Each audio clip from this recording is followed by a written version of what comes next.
بسم الله الرحمن الرحيم. الحمد لله رب العالمين والصلاة والسلام على رسول الله وعلى آله وصحبه وسلم. kusoo dhawaada walaalayaal, maanta tala bixin kooban ku saabsan caafimaadka iyo soonka. dhowr su'aalaan la weydiiyey ururka dhakhaatiirta ee Finland. marka waxaan jeclaysanay inaan sameyno TV stelma ama khulaas inaan ka sameyno arrimaha ku saabsan caafimaadka waqtigan bishaan barakeysan ee ramadaanka. waxaan jeclaystay insha Allah 5 qodob in aan dul maro mid insha Allah uga hadli doonaa. marka hore hadaan sheego waxaa ku hor faa'iidooyinka soonka uu jirku leeyahay. 2 soonka iyo xanuunada guud ahaan. 3 soonka iyo xanuunada raago ama xanuunada chronic bidka ay ka thyroidka.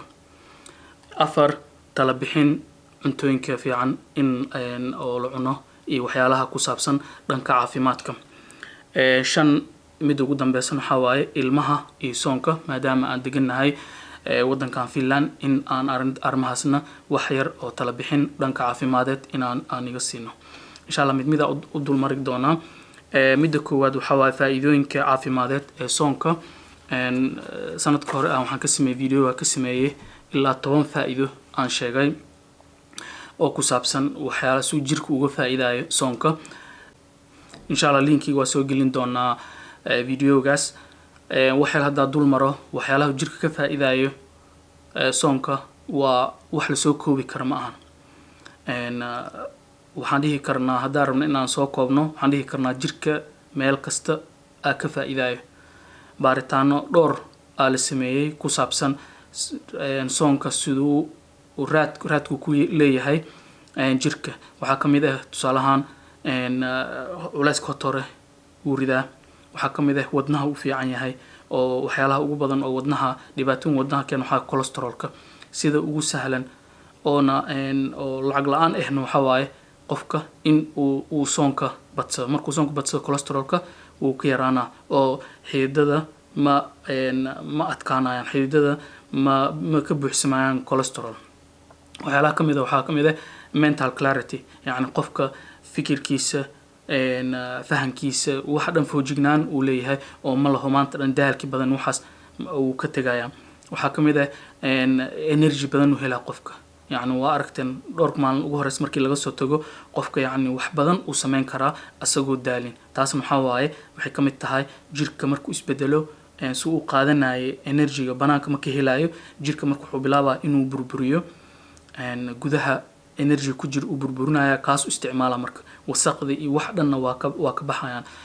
jirka wuxuu bilaabayaa inuu ka hortago da'da, inuu ka hortago. lama mar qaar waxa da'da waxa wax oo qof kasta ku imaanayo, laakiin mar qaar maadaama cunayno cunto badan cunayno energy badan ugu jirto jirka waxa waa inuu mashiinka inuu aad u shaqeeyo. waa jirka dheefshiidka markii la joojiyo wax banaanka imaanayo wuxuu bilaabayaa inuu jirka gudaha inuu ku sameeyo remont, yacni uu naqshadeen cusub ku sameynaa jirka guduhu ka bilaabaya. haddii noqoto wadnaha, haddii noqoto beerka, dheefshiidka qashin ku jiro wax dhan uu kaleeto jirku isticmaalaya wixii nafaqo ku jirto, wixii kaleetana uu ka soo saaraya.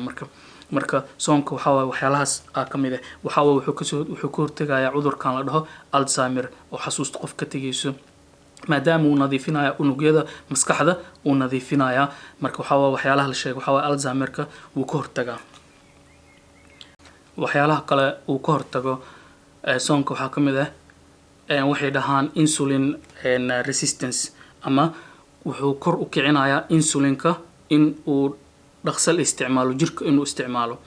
insulin wuxuu sameeyaa waa fura camal oo kaleeto. qofka markuu cunteeyo gaar ahaan cuntooyinka oo carbohydrate-ka, hydrated-ka, sokorta, unugyada waxaa furaayo insulina furaayo. marka insulin markasta oo in ka badan loo baahan yahay qofka wuxuu halis u yahay in uu ku dhaco cudurka sokorta. markastaba uu ka yar yahayna isticmaalkiisana waxa waaye ku dhicitaanka cudurka sokorta aad u yartahay. gaar ahaan midka ka hadlaynana waxa waaye cudurka oo qaybta loo yaqaan type 2, qaybta labaad maaha qaybta koowaad. qofka uusan lahaynba unugyadii soo saarayay insulinka. markaas qofku wuxuu u baahan yahay maanta dhan wuxuu u baahan yahay insulin in lagu mudo u baahan yahay. intaas uga baxaya arrimihii ku saabsanaa faa'iidooyinka caafimadeed ee soonka. qaybta labaad geli doono waxa waaye soonka iyo cudurrada guud ahaan markaa ka hadalno.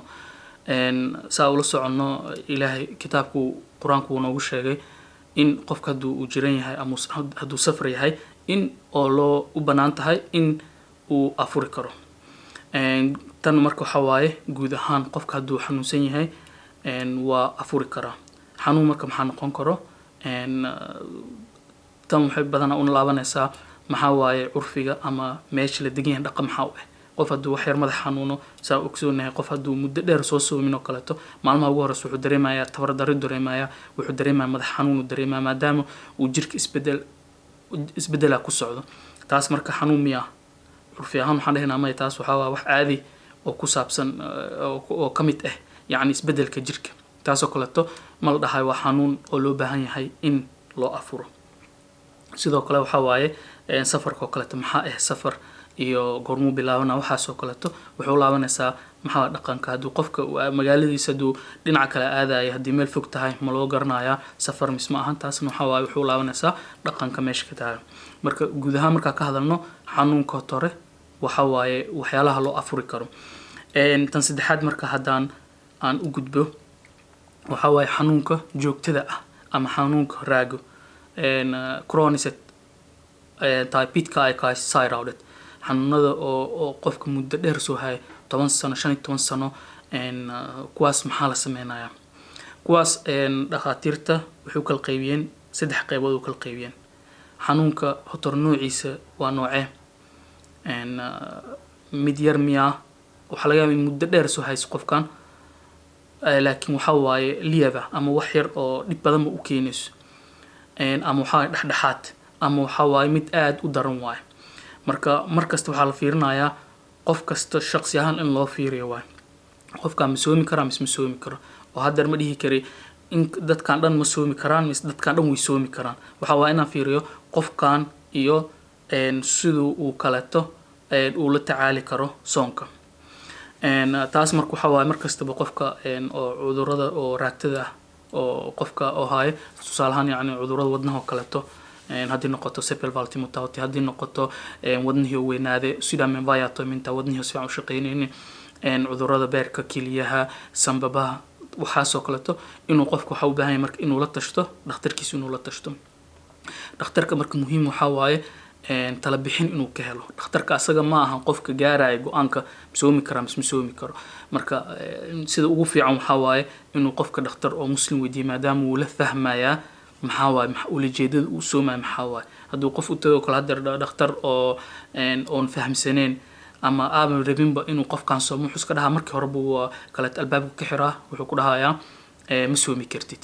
marka waxaa waaye sida ugu fiican waxaa waaye dhakhtar fahmi karo oo muslim ah. saasaa marka culimada marka wuxuu dhahaan dhakhtar muslim fiican. haddii la waayo dhakhtar lagu kalsoon yahay oo fikirkiis ka qaadan kartid inaad weydiisid. haddana waxaa jiro buwaag waa jiraan laga qorayba arrimahan qofkii oo xiiseenayo insha allah linkii hoos waxaan soo gelinaynaa qaybta commentka soo gelinaynaa cudurrada noocyaasha kala yihiin haddii noqoto cudurka sokorta haddii noqoto asma haddii noqoto wadnaha iyo cudurrada kaleeto tusaale ahaan suabaga ama kansarka waxyaalahaas waa hoosa soo gelinaa buugaas qofka akhrisan karaa faahfaahin dheeraad marka guud ahaan waxaa marka in uu haddii tahay mid oo sahlan cudurkan oo ku raagay mid sahlan haddii tahay tusaale ahaan sokorta oo kaleeto hadduu bes le isticmaalayo daawada oo kaniin ahaan uu isticmaalayo sida ugu badan wuu soomi karaa qofkaas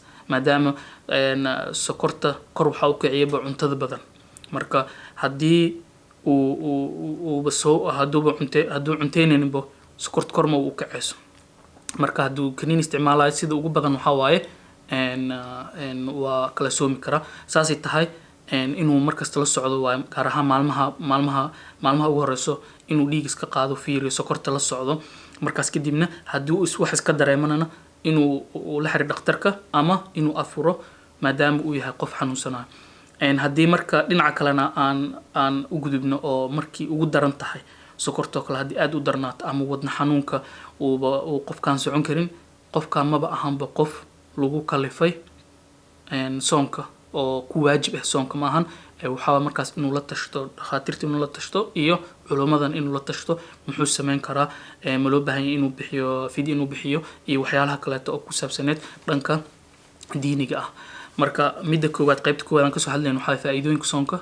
waxaa waaye aayadii ilaah subxana watacaala wuxuu ku yiri yacni haddaad soontaan taasaanii khayr badan haddaad ogaan lahaydeen. qaybtan saddexaad haddar ka hadlaynana oo cuduradana ilaah subxana watacaala wuxuu yiri yacni naftiina ha halaagina. marka markasta waxaa waaye qofka inuu noloshiisa dheeli tiro, yacni waxaana faa'iido waa ilaahay igu waajib yeelay, waxaana ma awoodaa inaan sameeyo oo ma ahe dadka uu ilaahay ku waajib yeelay ma ahay, mise wax kale ay banaan inaan sameeyo. marka inuu qofka markasta uu noqdo qof foojignaan oo uu ka warqabo arrimahaas. qaybtaas waxaa ugu baxa marka cudurrada oo joogtada ah. taasna sanadka hore waxaan ka sameynay video ka sameynay, insha Allah linkiga aan soo gelin doonaa xagga markaas ka daawada. qaybta afaraad tala bixin ku saabsan cuntada. qofku markuu muddo dheer soo sooman yahay jirka uu isbedelay, maaha marka waa aragteen qofka hadduu marka aad u cuntay oo kaleeto dhibaato ka daran aa ku imaanaya, maadaama maanta dhan mashiinkaasoo shaqaynaynin hal mar aad wax badan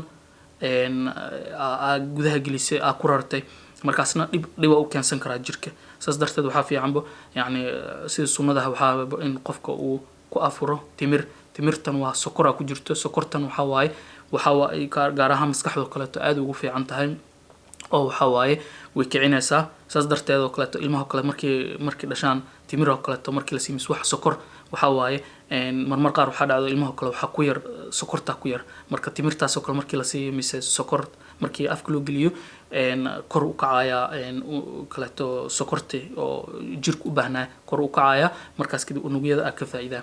hadduu qofka waayo kaleeto timir biyo kale inuu ku afuro si tartiib u cabo, inuu hamar boobsiinin wuxuu ku suxuuranaa. suxuurta muhiim waa qofka inuu ka warqabo, waana baraka ku jirto suxuurta jir ahaan qofku u baahay maadaama soon dheer soo socdo intaasoo saac uu qofka soomaayo inuu ugu yaraan biyo cabo ama wax yar oo fudud, cunto fudud inuu cuno, inuu iska ilaaliyo cuntooyinka oo la shiilay ama waxyaalaha cuntada oo caloosha xanuujin karto in uu iska ilaaliyo, inuu ku dadaalo biyaha, inuu ku dadaalo. qofka ugu yaraan maalin kasta waxaa laga rabaa inuu litri bar ilaa 2 litir inuu qofka cabo. marka inuu jadwalaysto markuu afuro koob mise 2 koob, nus saac mise 40 daqiiqo kadib hadarana koob, saas marka inuu jadwaleeyo siduu u helo inta ku filneed oo loo baahnaa jirka u baahnaa biyo. badanaana waan yaraysanaa arrintaas oo ku saabsan biyahana waxaa waaye jirkeena waxyaalaha uu ku samaysan yahay waxaa boqolkiiba 60 waxaa waaye biyo waaye.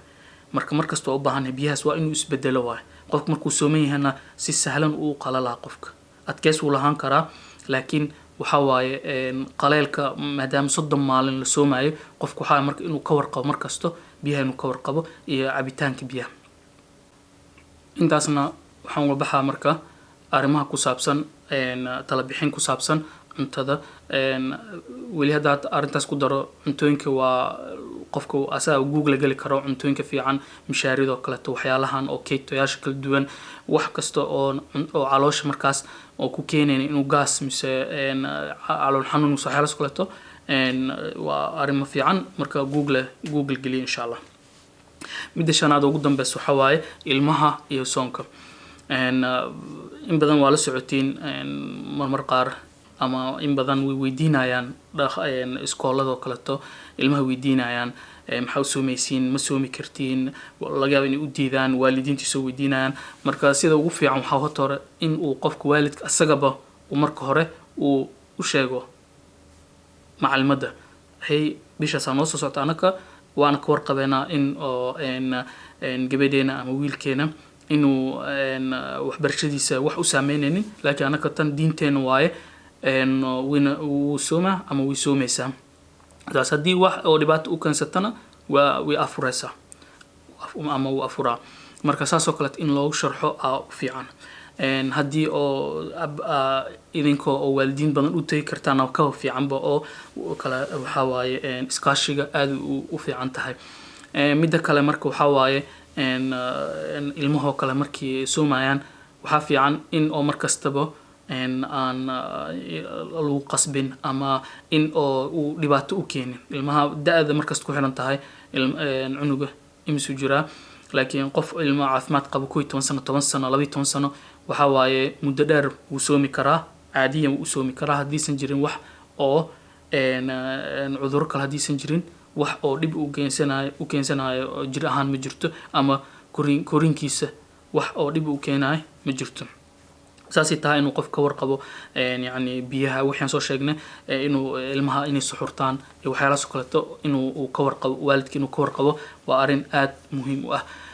midda kalena waxaa waaye in la qabsasho u baahan tahay hadduusan soomi karin maalinta dhan nus inuu soomo markaa saas inuu ula qabsado cunuga aad u fiicanta in lagu tababaro. marka insha allah intaas aan kusoo gabagabeynayaa tala bixinta caafimadeed ee soonka waa faa'iidooyinka caafimadeed ee soonka jirku leeyahay soonka iyo cudurrada joogtada ah tala bixin ku saabsan cuntada iyo ilmaha iyo soonka.